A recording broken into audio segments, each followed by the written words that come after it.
गावाकडे लग्नाच्या पंक्तीत जी भाजी आलूची आणि वांग्याची तयार होत्या ती रेसिपी आज आपण करूया.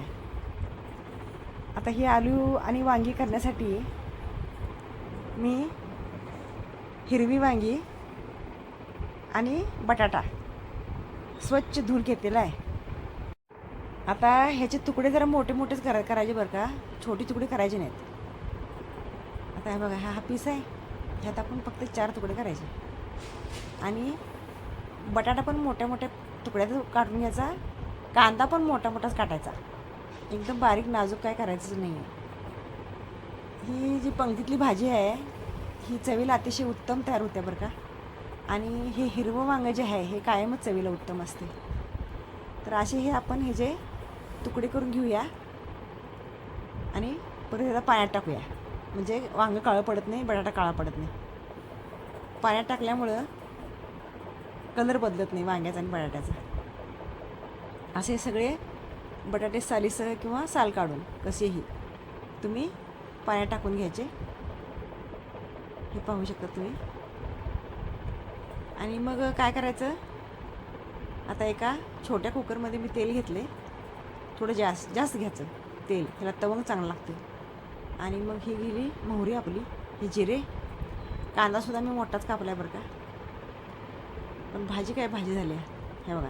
असा हा कांदा आणि कढीपत्ता असं टाकायचं ह्यात गरम झालेल्या ह्या तडक्यात.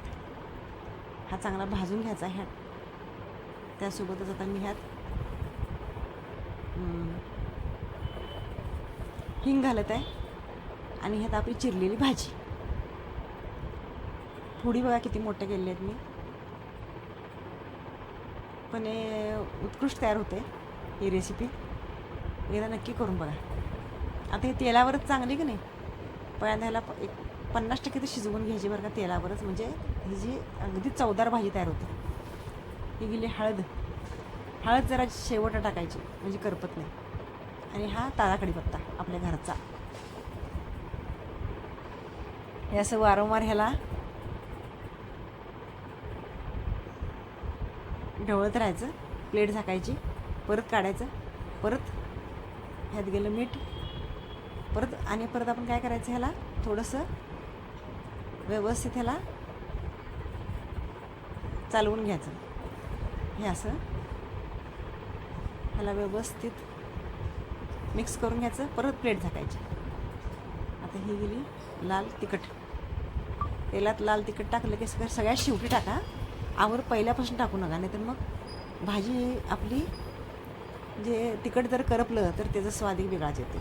सगळ्यात शेवटी ज्यावेळेला आपण पाणी घालणार असतो बघा, त्याच्या अगोदर टाकायचं लाल तिखट, म्हणजे ह्याला कट चांगला येतो.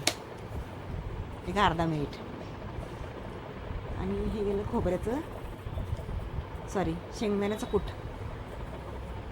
शेंगदाण्यात पण तेल असते आणि आपण तेल घातलेलं आहे, त्यामुळे भाजीला कलर आणि टेस्ट दोन्ही उत्तम येते.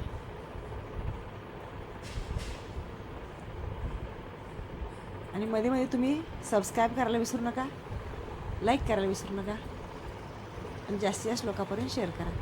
आता आपल्याला लागणारं पाणी, हे पाणी घालायचं, परत ह्यावरती प्लेट झाकायची. आता ही भाजी आपली जवळजवळ 50% शिजलेली आहे. ही तयार झालेली भाजी आपण बघू शकता.